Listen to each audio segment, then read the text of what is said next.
Bismillahirrahmanirrahim. Alhamdulillahirabbil alamin wassalatu wassalamu ala sayyidil mursalin sayyidina wa maulana Muhammadin wa ala alihi wa sahbihi ajma'in. Amma ba'du. Pemirsa setia STV dimanapun Anda berada, semoga selalu dalam keadaan sehat walafiat dan juga dalam lindungan Allah dan rahmat Allah Subhanahu wa taala. Alhamdulillah, senang sekali saya Natu Sofa kembali menjumpai Anda dalam program kesayangan kita, Ngabuburit ala Santri, hanya di STV Cermin Kaum Santri. Dan pemirsa, tinggal menghitung hari kita akan dipertemukan dengan hari kemenangan, dengan hari raya Idul Fitri. Apa yang sudah Anda persiapkan? Kue lebaran, baju baru, perhiasan baru, atau kendaraan baru? Semuanya silahkan dipersiapkan.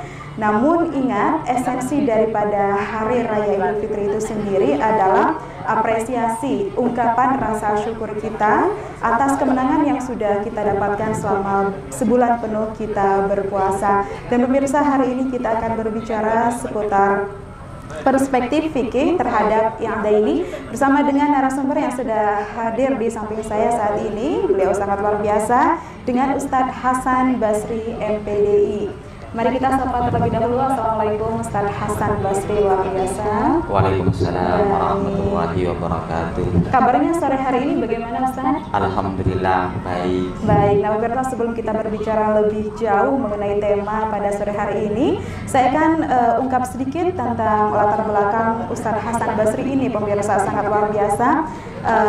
Beliau adalah alumni Pondok Pesantren Sidogiri Pasuruan dan juga S2 jurusan Magister Pendidikan Islam.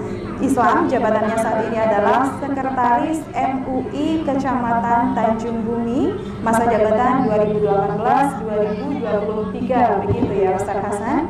Dan profesinya sebagai Kepala MTS Baitul Muslimin Poltan, luar biasa. Nah, Ustadz Hasan Basri ini hari ini kita akan berbicara seputar perspektif fikih terhadap I'daini, di mana kita tahu bahwasanya I'daini itu ada hari raya Idul Fitri dan juga hari raya Idul Adha. Baik, seperti apa itu esensinya Pak Hasan?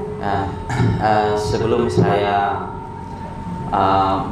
menguraikan ya, terlebih dahulu, assalamualaikum warahmatullahi wabarakatuh. Waalaikumsalam warahmatullahi wabarakatuh. Bismillah, alhamdulillah, salatuhu wassalamuhu ala rasulillah sayyidina wa habibina Muhammad ibn Abdillah wa ala alihi wa ashabihi wa man tabi'ahu wa man wala, amma ba'du. Mbak Nia yang saya hormati, pemirsa STV yang berbahagia, sebelum saya menguraikan hal-hal yang berkenaan dengan dua hari raya atau I'daini, Idul Fitri dan Idul Adha, terlebih dahulu saya ingin mengungkapkan fakta sejarah historis dari asal muasal terjadinya I'daini itu sendiri, baik Idul Adha atau Idul Fitri. Betul. Konon sebelum Islam masuk dan mewarnai penduduk kota Madinah kala itu, masyarakat jahiliyah Madinah memiliki dua hari raya yang dikenal dengan hari raya Nairus dan Mahrojan, yang mana sejarawan mengungkapkan Nairus dan Mahrojan ini diadopsi dari perayaan hari raya Persia kuno. Dan Nairus Mahrojan ini diisi dengan amaliyah dan ritual-ritual yang tidak berguna, tidak bermanfaat, bahkan membahayakan. Seperti apa itu Pak? Ya, seiring berjalannya waktu ya, Rasulullah SAW hijrah dari kota Makkah menuju Madinah dan menemukan dua hari raya Nairus dan Mahrojan yang diisi dengan hal-hal yang tidak berguna, seperti mabuk-mabukan, minum khamr dan seterusnya. Ya. Lalu Rasulullah mengganti dua hari raya tersebut dengan Idul Adha dan Idul Fitri, sebagaimana hadis yang diriwayatkan oleh sahabat Anas. Saya bacakan ya. Di sini wa an Anas radhiyallahu anhu qala qadima Rasulullah sallallahu alaihi wasallam al-Madinah wa lahum yaumani yal'abuna fihima. Dari sahabat Anas, beliau berkata, Rasulullah datang ke kota Madinah dan menemukan 2 hari raya yal'abuna fihima, yang diisi dengan permainan-permainan atau hal-hal yang tidak berguna dan tidak bermanfaat. Faqala, maka Rasulullah sallallahu alaihi wasallam bersabda, qad abdalakumullahu bihima khairan minha. Sungguh Allah telah menggantikan 2 hari raya tersebut, yakni Nairus dan Mahrojan, khairan minhuma, yang lebih baik dari keduanya. Ya. Yaumal Adha wa Yaumal Fitri, yakni hari raya Idul Adha dan hari raya Idul Fitri. Akhrajahu Abu Daud wan Nasa'i bi isnadin sahihin. Ya. Jadi hadis ini dikeluarkan oleh Imam Abu Daud dan Imam Nasa'i dengan sanad yang sahih. Dan yang perlu menjadi catatan Mbaknya, di hadis ini ada footnote-nya, ada catatan kaki. Saya bacakan ya. Ya. Al-yaumani huma, yang dimaksud yaumani 2 hari raya dalam hadis tersebut, yaumun Nairus wa yaumul Mahrojan. Ya, jadi hari raya Nairus dan Mahrojan. Wa kana min a'yadil jahiliyah, dan keduanya tersebut adalah hari raya orang jahiliyah kala itu. Nah, jadi berangkat dari hadis tersebut bisa kita simpulkan keberadaan Idul Adha dan Idul Fitri merupakan pengganti dari perayaan Nairus dan Mahrojan. Tentunya di sini bukan hanya hari rayanya saja yang diganti oleh Rasulullah SAW, namun ritual-ritual, amaliyah-amaliyah yang ada di dalam Nairus dan Mahrojan tentunya diganti juga. Iya, baik, sangat luar biasa Ustaz Hasan. Jadi Nairus dan Mahrojan itu tadi adalah 2 hari raya yang diganti oleh Rasulullah menjadi hari raya Idul Fitri dan juga hari raya Idul Adha. Lalu apa perbedaan yang paling mencolok begitu Pak Hasan? Tradisi apa yang Rasulullah SAW ajarkan setelah mengganti 2 hari raya itu? Yang pertama tentunya sholat Id. Sholat Id. Sholat Id ini tidak bisa dilepaskan dari perayaan hari raya tersebut ya. Ada sholat Id tentunya pada hari raya. Di hari raya tentunya ada sholat Id. Lah, baik sholat Idul Adha atau sholat Idul Fitri. Nah, berkenaan dengan sholat Idul Adha dan sholat Idul Fitri sendiri, ulama memiliki aneka ragam pandangan berkenaan dengan hukumnya. Baik. Yang pertama Imam Ahmad. Nah, Imam Ahmad berpendapat hukum melaksanakan sholat Id adalah fardu kifayah. Fardu kifayah. Ya, betul. Bila mana dalam sebuah desa satu pun tidak ada yang melaksanakan sholat Id, maka satu desa betul. Seluruh penduduk desa terkena dosanya. Beda halnya dengan Imam Abu Hanifah. Beliau berpendapat fardu ain kal Jum'ah, sebagaimana sholat Jumat. Jadi man wajaba alaihil Jum'ah, ya, wajaba alaihil hudurul Id. Barang siapa yang wajib menghadiri sholat Jumat, maka dia wajib pula menghadiri sholat Id. Dalam artian yang tidak melakukan sholat Id secara berjamaah kena dosa. Ini menurut Imam Abu Hanifah. Namun ada pertanyaan Mbak Nia, siapakah orang-orang yang wajib sholat Jumat yang nantinya dia wajib pula sholat Id? Nah, yang pertama tentunya orang itu harus berakal, ya, baligh, merdeka, laki-laki, mutawatin, sudah bertempat duduk permanen di daerah tersebut, dan tentunya dia tidak ada uzur untuk menghadiri sholat Jumat. Iya, baik, sangat luar biasa ya Pak Ustadz. Jadi dari yang awalnya 2 hari raya itu diisi dengan minum khamar, mabuk-mabukan, dan juga hal-hal jahiliyah lainnya, kemudian 180 derajat diganti dengan sholat salah satunya. Dan yang lainnya kita akan bahas usai jeda Pak Ustadz. Dan pemirsa tetaplah bersama kami akan segera kembali.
Ya pemirsa, Anda masih bersama kami dalam program Ngabuburit ala Santri dan masih bersama dengan Ustadz Hasan Basri yang membahas seputar perspektif fikih terhadap Ya'daini.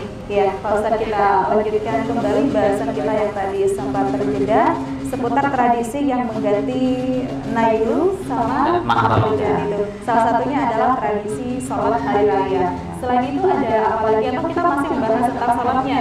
Silakan.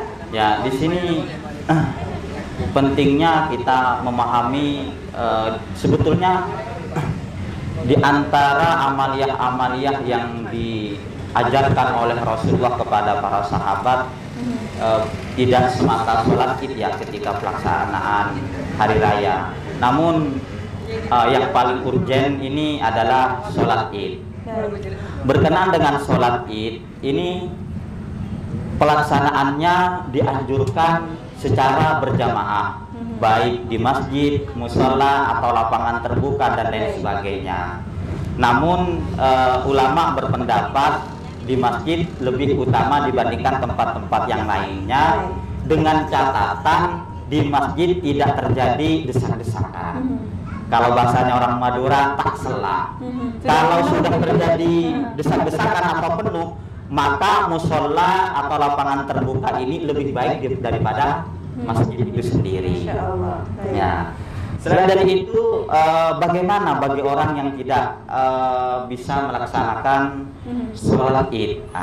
Tadi saya belum mengungkapkan bahwa menurut Imam Malik ya dan mazhab Syafi'i, sholat Id ini hukumnya sunnah muakkad. Ya. Artinya sunnah yang sangat dianjurkan. Bahkan lebih dianjurkan daripada sholat sunnah yang lainnya.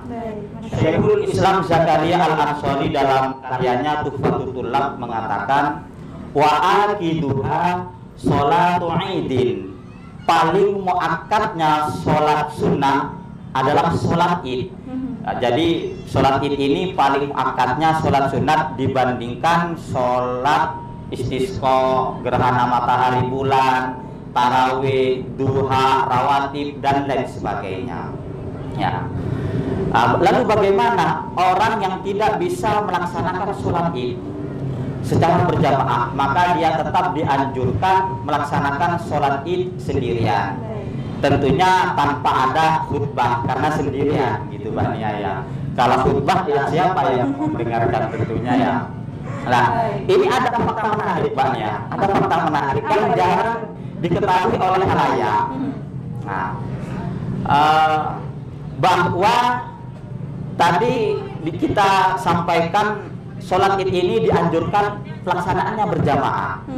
Namun bagi wanita yang cantik, yang memiliki paras cantik dan memiliki paras menarik, ini tidak dianjurkan melaksanakan sholat id di masjid dan tempat terbuka. Baik. Ya, kira-kira betul gimana? Fakta yang sangat menarik. Ya, fakta yang sangat menarik ini. Nah, ini kira-kira Bapak Ibu ini, saya ini cantik dan menarik tidak? Nah, ini yang dikoreksi.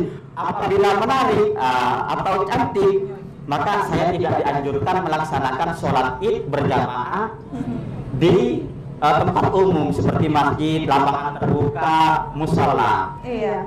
Yang kedua, baik, sebentar Pak Yai, untuk cantik dan menarik itu sendiri apakah ada tolak ukur khusus? Lah, untuk tolak ukur cantik menarik ini ya saya kurang paham, mungkin Mbak Nia yang lebih paham ya. Intinya masyarakat menilai bahwa dia menarik, dia cantik, begitu ya. Betul. Baik, itu selanjutnya silakan Pak Ustaz. Yang kedua, dia tidak cantik juga tidak menarik tapi memiliki sifat genit, juga tidak dianjurkan melaksanakan sholat id berjamaah di tempat umum. Nah, jadi yang dianjurkan ini adalah tidak cantik, tidak menarik, juga jangan genit. Tidak genit. Itu Atau mungkin yang sebelumnya terbiasa genit, sifat genitnya dihilangkan dulu, begitu boleh Pak Ustaz? Boleh gitu ya. Nah, ini fakta menarik. Jadi ini kan namanya syariah ya. Syariah ini kita berbicara perspektif fikih, fikih berbicaranya sedemikian. Kita bagi wanita yang memiliki paras cantik dan menarik, atau tidak cantik dan tidak menarik namun tapi genit, ya lebih baik dia sholat di rumah saja atau berjamaah bersama keluarga gitu ya. Kalau di keluarga dilaksanakan sholat berjamaah. Lah, yang dianjurkan berarti tidak cantik, tidak menarik, juga tidak genit, tapi dengan catatan Mbak. Dengan catatan yang pertama, seizin suami, jikalau memiliki suami, jikalau tidak dia seizin wali. Yang kedua, tidak mengenakan pakaian-pakaian yang menarik. Ya, jadi menggunakan pakaian-pakaian yang sehari-hari ia gunakan. Tapi kalau zaman sekarang itu ya Pak Ustadz, kalau misalnya udah hari raya itu berlomba-lomba baju baru semuanya. Iya. Makanya ini saya ingin mengungkapkan fakta yang menarik ya, yang unik tapi menarik gitu. Betul sekali. Yang ketiga, tidak menggunakan wangi-wangian, parfum. Baik. Ya, gitu kan ya. Jadi ini yang tidak cantik, tidak menarik, tidak pula genit, dengan 3 catatan: tidak menggunakan parfum, tidak menggunakan pakaian baru dan menarik, tidak, dan harus seizin suami atau walinya. Tetapi di sini kami simpulkan, jikalau wanita yang cantik dan menarik atau memiliki sifat genit tadi ingin sholat jamaah id di tempat umum, sebaiknya bersama walinya atau bersama saudara dan seterusnya, agar tidak terjadi fitnah gitu. Iya, baik. Kita kembali lagi ke pembahasan seputar tradisi yang mengganti 2 hari raya itu tadi. Selain ada tradisi sholat yang menjadi pengganti, ada tradisi apa lagi, Pak Ustaz? Ada takbir. Ya, takbir ya sebagaimana yang kita kenal.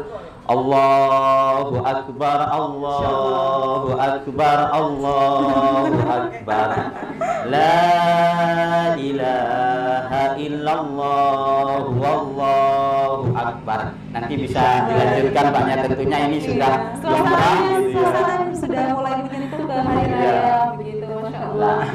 Nah, takbir ini Mbak Nia disunahkan dibaca di masjid, di musola, lapangan terbuka, baik pun dibaca di pasar, di jalan. Begitu di dalam kitab Tawasih dijelaskan. Namun ketika pelaksanaannya di jalan, ini sekiranya tidak mengganggu pengguna jalan. Gitu ya. Baik disunahkan bagi orang dewasa, anak kecil, perempuan, baik pun laki-laki ya.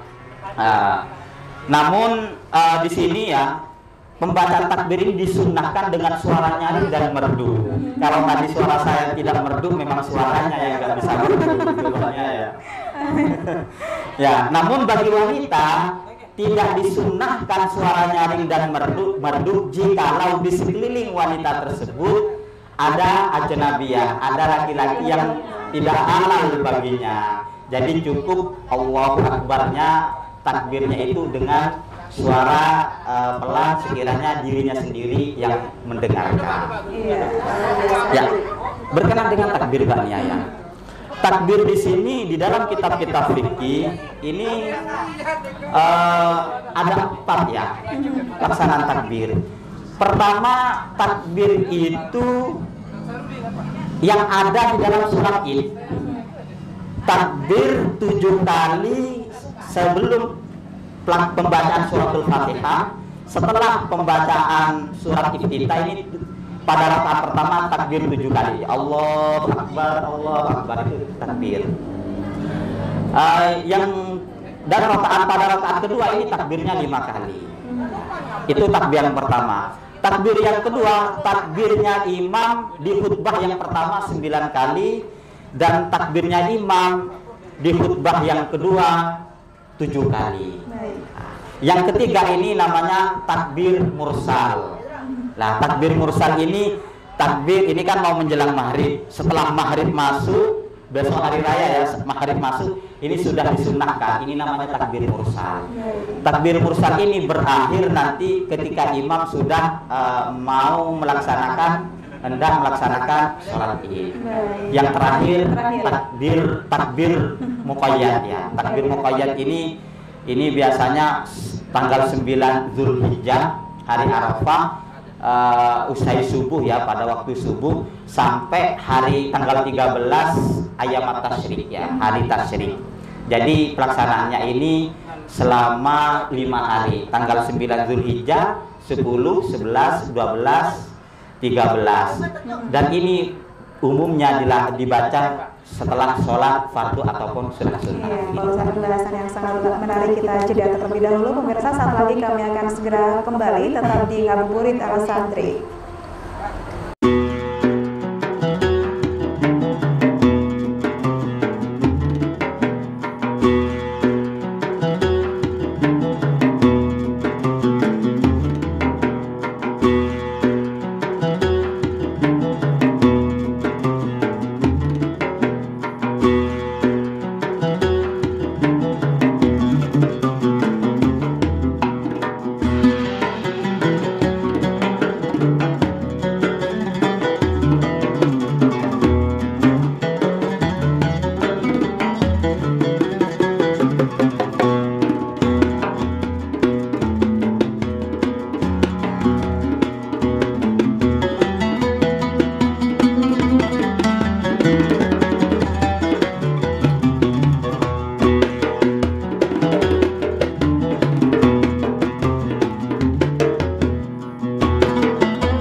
Terima kasih Anda masih bersama kami pemirsa dalam program Ngabuburit ala Santri. Sedikit kita lanjutkan pembahasan kita yang sempat terjeda. Baik Pak Ustadz, tadi yang pertama ada tradisi sholat yang merupakan tradisi diganti oleh Rasulullah. Kemudian ada takbir. Lalu yang ketiga apa saja? Apa Pak Ustadz? Mandi besar.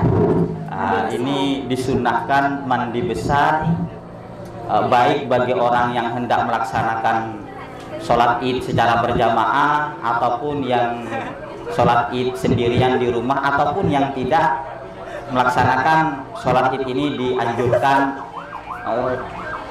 mandi besar karena hari raya ya. Selanjutnya memotong kuku, menghilangkan bau-bau badan yang tidak sedang. Ya betul ya, bahkan ini termaktub dalam sebuah hadis ya. Menggunakan pakaian-pakaian yang baru, wangi-wangian, dengan catatan jika wanita bukan di tempat umum.